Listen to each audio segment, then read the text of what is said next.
The emergency room erupted like a war zone. Nurses sprinted in, arms piled high with metal trays, instruments clattering in a deafening chorus. A woman lay stretched across the operating table, her face grotesquely swollen, twisted by bulbous lumps no doctor had dared to cut before. Her chest heaved weakly, fighting for breath, but every gasp sounded like it might be her last. "Doctor, her oxygen's crashing. Push more, don't let her slip," Dr. Reynolds ordered, though his own voice trembled beneath the mask. The beaming lights overhead carved shadows across her distorted features. She had once been beautiful, vibrant. Now, her face was unrecognizable, almost monstrous, as if something alive had been growing inside her. Nurses pressed on her chest in frantic rhythm. One prepared a syringe, hands trembling so badly the needle nearly snapped. The room's air was suffocating, drenched in fear and sweat. For a moment, the woman went still. Her chest stopped moving. Her lips turned a frightening shade of blue. "No, no, not yet," the doctor muttered, his voice breaking. "Not on my table." With a steadying breath, he raised a scalpel. For years, surgeons had turned her away, unwilling to touch what grew across her face. But tonight, with death hovering over her like a vulture, there was no choice left. The blade sliced across the largest mass. And what spilled forth was not what anyone expected. A nurse shrieked, stumbling backward. Another dropped her tray with a metallic crash, covering her mouth in horror. Even Dr. Reynolds staggered back, his eyes wide, because what came out wasn't just blood. It was something no one in that room had ever seen before. Backhand index pointing writers' stories like this captivate you. Tales of resilience, hidden truths, and the human spirit tested to its limits. Make sure you subscribe to this channel, drop a like, and stay with us until the end. Because what you're about to hear is a journey you'll never forget. It hadn't started this way. Years earlier, Maria was just another ordinary woman. A mother of two, a grandmother who loved baking apple pies on Sundays. The type of woman who never put herself first. She worked, she cared, she gave, and in the process, she ignored herself. It began with something so small, almost laughable. Just a bump, the size of a pea, tucked near her left cheekbone. "It's nothing," she told her daughter when asked about it. "Just age catching up to me." She covered it with foundation, powdered it away, and smiled to the mirror as if the problem could be painted over. But weeks turned to months. The bump grew. It darkened, hardened. What once looked like a simple blemish began to warp her reflection. At family dinners, she angled her face toward the shadows, not wanting anyone to notice. She told herself it would vanish, that she didn't have time for doctors. Then came the whispers. In the grocery store, children pointed. At church, she felt the pitying eyes that burned more than stares ever could. By the time she finally stepped into a clinic, the spot had ballooned into grotesque lumps spreading across her cheek and jawline. The doctor who examined her blanched. He ran a gloved hand near the swelling, careful not to touch. This is beyond what we normally see," he murmured, exchanging a look with the nurse. Maria's stomach twisted. She had never seen fear on a doctor's face before. He ordered tests, scans, needles pricked, machines hummed. Every result only deepened the mystery. The mass wasn't ordinary tissue. It wasn't just a tumor. Something strange was happening beneath her skin. The nurse, usually steady, nearly dropped her tray. "Doctor, it's moving," she whispered. And in that moment, Maria realized the truth. What lived inside her wasn't going away on its own. It was growing, waiting. But what exactly was it?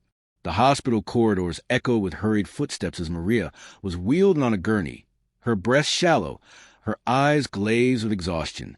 Her once rosy cheeks were now a battlefield of swelling lumps, each one throbbing like it held a heartbeat of its own. Her blood pressure's crashing. A nurse shouted, sprinting alongside the gurney. "Get her to emergency now." Maria's daughter clutched her hand, tears streaming. "Mom, please stay with me. Please." But Maria's chest rattled with every inhale, a desperate wheeze that sounded like the ticking of a clock winding down. Inside the operating theater, Chaos erupted. Monitors screamed. A flat, piercing tone cut through the air. Her heart had stopped. Start compressions. Dr. Reynolds barked. One nurse jumped on the task, pumping Maria's chest with forceful, steady thrusts. Another plunged a syringe into her arm. The lights above buzzed, almost mocking the frantic struggle happening below them. "Come on, Maria. Don't you dare leave me," her daughter whispered from the doorway, clutching the frame so tightly her knuckles turned white. "Charging. 200 joules," another doctor announced, holding the defibrillator paddles. "Clear." Maria's body jolted violently as electricity surged through her. For a moment, there was hope, but the monitor stayed flat. Again. "Clear." Her body arched once more, then fell still. The team froze, breathless. A heavy silence gripped the room. This couldn't be the end, not like this. Then, a faint blip. The monitor flickered. One beep, then another. A fragile rhythm returned. She was alive, barely. Dr. Reynolds exhaled, lowering his hands. "She's hanging by a thread," he muttered. "But if we don't figure out what's inside that mass next time, we won't get her back." The entire room knew Maria's face wasn't just disfigured. It was killing her, piece by piece. And the real horror of what lay beneath the surface hadn't even been revealed yet. Before hospital beds, before sterile lights and pounding heart monitors, Maria's life was simple, filled with warmth and love. She was the kind of woman who carried the world quietly on her shoulders. A mother of 2 grown children and a grandmother to 3, she was the glue of her family. Sunday afternoons always smelled of cinnamon and sugar in her kitchen, where pies baked while her grandchildren raced through the hallways. "Grandma, you make the best apple pie in the world," little Emma once squealed, her cheeks sticky with filling. Maria had only laughed, brushing flour from her apron onto Emma's nose. Her life wasn't glamorous. She worked part-time at the local library, loved tending to her rose bushes, and spent evenings knitting blankets that ended up on every couch in her family's homes. She was ordinary, beautifully, perfectly ordinary. But behind that smile, Maria had secrets she didn't dare share. She'd lost her husband 5 years earlier, cancer tearing him away too soon. She was a strong one, the caretaker, the one who swallowed her own pain so her children wouldn't see her break.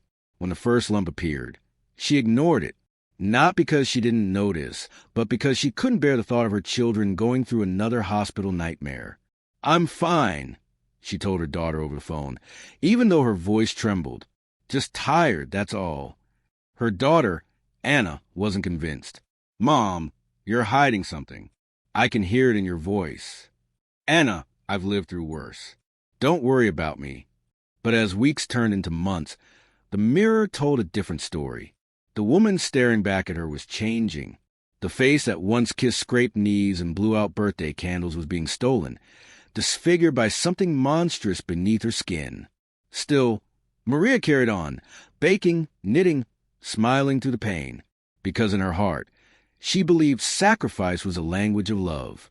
What she didn't know was that her silence, her refusal to speak up, would nearly cost her everything. Maria had always been stubborn, but this time her silence was deadly. The bump on her cheek had grown into something unrecognizable. It wasn't just a blemish anymore. It was a presence. It pulsed. It throbbed. Some nights, she swore she could feel it twitching under her skin. She would lie awake, pressing her pillow hard against her face, as though she could smother whatever lived inside. But she told no one. When her daughter begged her to see a specialist, Maria waved her hand dismissively. "Doctors will only poke and prod. I don't need that stress." She changed the subject, forcing a laugh, hiding behind her apron as she stirred the soup on the stove. Her granddaughter Emma noticed too. "Grandma, why does your cheek look funny?" the little girl asked one afternoon, her wide eyes innocent. Maria froze, her spoon dripping broth onto the counter. She pulled Emma close and kissed her forehead. Just a little bump. Sweetheart. Nothing to worry about. But deep inside, Maria knew she was lying. To Emma, to Anna, to herself. Months turned into years. Makeup could no longer hide the growths that spread across her face. At church, Whispers followed her down the pews. Neighbors avoided her gaze, unsure whether to pity or fear her. Even at the library, children would stare openly, their parents tugging them away. And yet, Maria still refused to act. It wasn't vanity that kept her silent. It was fear. Fear of hearing the word she dreaded most. Cancer. Fear of being a burden. Fear of leaving her family with hospital bills and sorrow, just as her husband had. So she lived in denial, locking the truth inside her swollen skin. But the day came when her body gave out, when the pressure inside her face turned into something far more sinister. And as she collapsed onto her kitchen floor, gasping for breath, she finally understood ignoring it was no longer an option. Backhand index pointing right 1 click from you equals endless motivation for me. Please subscribe. The operating theater smelled of antiseptic and adrenaline. Maria lay still, her chest rising only because of the oxygen mask strapped over her mouth. A team of doctors stood ready, their gloves snapping tight, their eyes betraying the unease they tried to hide. Dr. Reynolds leaned over her, scalpel in hand. We open it now. Whatever's inside, we face it. The first incision sliced across the largest mass on her cheek. The skin split with sickening ease. At once, a thick fluid oozed out, not blood, not pus, but something darker, clotted and disturbingly alive-looking. The nurse closest to Maria gagged, stumbling back. "Oh, my God!" Then it happened. The mass shifted under the blade. It writhed. Maria's body jerked, though she was unconscious. And from the incision, something small and pale wriggled free. A long, worm-like parasite slithered out, slick and glistening under the surgical lights. It dropped onto the tray with a wet slap, writhing violently. One nurse screamed, dropping her instruments. Another pressed herself against the wall, hand over her mouth. Even Dr. Reynolds froze, scalpel hovering midair. And then more came. The lumps that had stolen Maria's face burst open, one by one, releasing clusters of parasites that writhed and twisted as if awakened by the light. They crawled across her skin, slipping onto the sheets, the floor, the surgical tray. The sound was unbearable, wet, squirming, alive. "Contain them," Dr. Reynolds barked, snapping out his horror. "Get containers, anything." But the nurses could barely move, some paralyzed by shock, others retching into their masks. The writhing creatures seemed endless, spilling from her face like a nightmare-made flesh. When the last of them slid free, Maria's once swollen features collapsed inward, leaving behind gaping, hollow cavities. It was grotesque.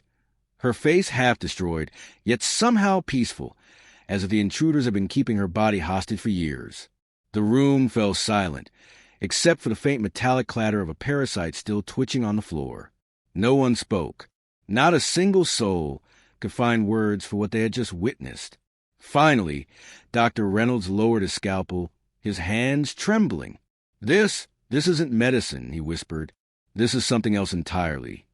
And though they had removed the creatures, one question hung heavy in the air, suffocating them all. How had they gotten inside her in the first place? The question haunted the hospital staff. How could something so grotesque live inside a woman for years without her knowing? The answer lay buried in Maria's past. Years earlier, after her husband's death, Maria had thrown herself into her garden. Roses, lilacs, and her favorite, tomatoes, kept her busy from dawn to dusk. She loved the earth, the smell of soil on her hands, the satisfaction of feeding her family with what she grew. But gardening wasn't without risks. One summer afternoon, while pulling weeds, she felt a sharp sting on her cheek. She brushed it off, assuming it was just a mosquito or a scratch from a thorn. She dabbed it with water, covered it with a tissue, and forgot about it. That tiny wound, however, became the doorway. Unbeknownst to her, the sting carried microscopic larvae, parasites that burrowed into her skin and began to grow.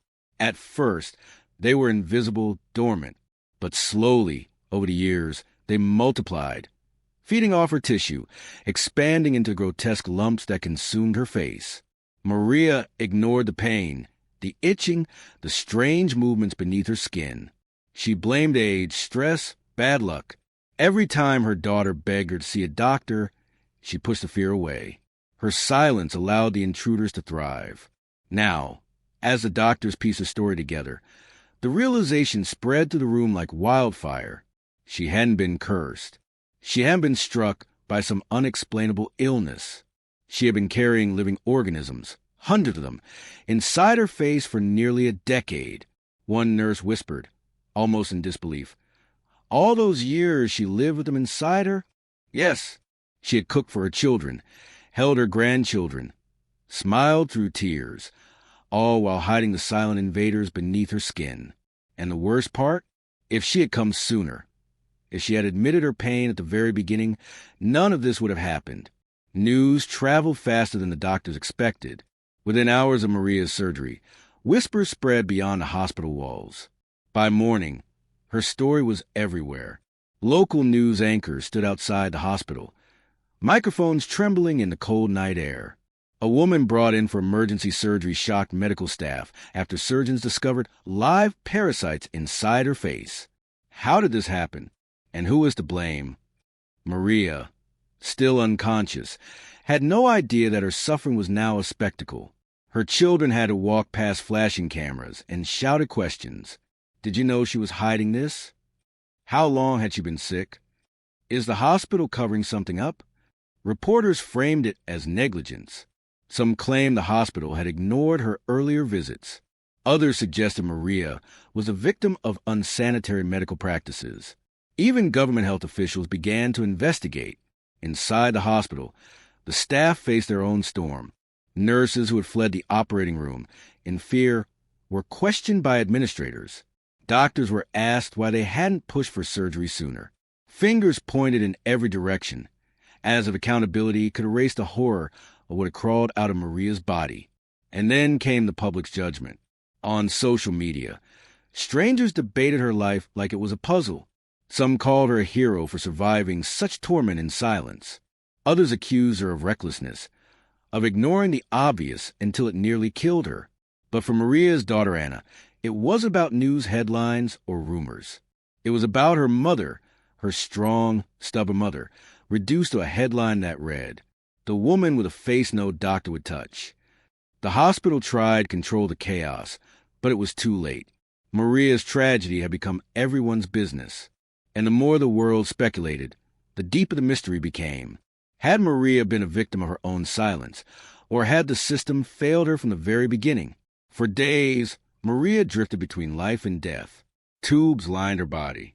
Machines hummed beside her bed, keeping her tethered to the world she almost lost. Doctors whispered in the hallways, their voices heavy with doubt. Her chances were slim. Her daughter Anna refused to leave. She slept upright in a chair, her hand wrapped around her mother's fragile fingers. "You fought too hard to leave now, Mom," she whispered through tears. "Please don't give up." The infection that had brewed inside Maria's face was relentless. Surgeons had removed the parasites, but her body had been weakened, ravaged by years of silent invasion. Every night, alarms blared as her vitals dipped. Every morning, the staff wondered if this would be her last. And yet Maria fought. On the fourth night, when even Dr. Reynolds considered preparing the family for the worst, something miraculous happened. Her pulse steadied. Her breathing grew stronger. By dawn, her eyes fluttered open, hazy but alive. "Mom!" Anna gasped, standing so quickly her chair toppled. Maria blinked, her gaze searching, confused, until it landed on her daughter. A tear slipped down her cheek. Her lips parted, cracked and weak, but her voice came through. "I told you, I'd be fine." The room erupted. Nurses who had once recoiled in fear now clapped their hands to their mouths, some crying openly. Dr. Reynolds, who had carried the weight of every cut, every stitch, finally let his shoulders drop in relief. Maria had survived the impossible. When Anna leaned over to hug her mother, the monitors beeped steadily, as if echoing the strength that had carried her through. The woman whose face no doctor wanted to touch had defied every odd stacked against her. It wasn't just medicine that saved her. It was her will, her love, her refusal to let go of the family that needed her still. Weeks later, Maria walked slowly out of the hospital doors, a scarf draped across her face, hiding the scars where the invaders had once lived. Cameras still lurked nearby, but she didn't care. She wasn't stepping into the world as a victim. She was stepping out as a survivor. Her daughter held her arm, steadying her. The family surrounded her, shielding her from the noise, reminding her she was loved far beyond appearances. To them, she wasn't the woman whose face had been consumed. She was their mother, their grandmother, their heart. When Maria finally returned home, she stood in her kitchen, the same place she had once collapsed. The scent of cinnamon filled the air as Anna baked her favorite pie, this time for her. For the first time in years, Maria allowed herself to sit, to rest, to smile without shame. Her story spread far and wide, sparking conversations about health, fear, and silence. Some saw horror, others saw resilience. But to Maria, the truth was simple. Ignoring pain had nearly stolen her life. One evening, she spoke quietly to her grandchildren, who had gathered around her chair. "If something feels wrong in your body," she told them, her voice steady, "don't hide it. Don't wait. Don't be afraid. Because secrets grow, and sometimes they grow into monsters." Her words lingered in the air, a legacy not of fear, but of strength. Maria's suffering had been unimaginable, but her survival became a lesson to anyone who listened. Never ignore the whispers of your body. Never let fear silence you. And never forget, sometimes, the bravest thing you can do is ask for help. Backhand index point right, please subscribe. Because your one click is the biggest motivation for me to keep bringing you stories of survival, strength, and the hidden truths that remind us all how fragile and yet how powerful the human spirit truly is.